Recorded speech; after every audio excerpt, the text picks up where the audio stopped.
Erdhëm pranë njësisë bashkiake nr. 2, banori së cilës është dhe qytetari dhe kryeministri Sali Berisha.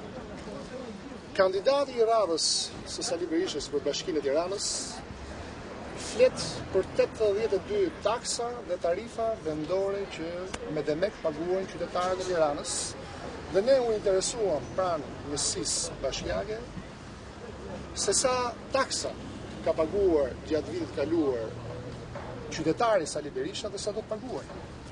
Dhe mësuam që ky qytetar ka paguar 3 taksa gjatë vitit kaluar dhe 2 taksa këtë vit. Por nuk dim të themi se çfarë po ndodh. Kandidati i radhës thot që janë 82, nga cilat do t'i zbres 60. Po cila është e vërteta? 2 mundësi janë.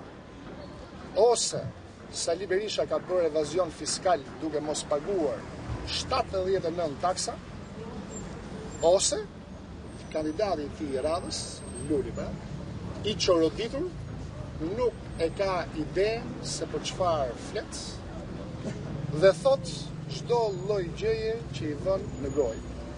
Po i lëm qytetarët e Tiranës të gjykojnë për çfarë thot Luli dhe çfarë bën. Do fitoj, po. Faleminderit.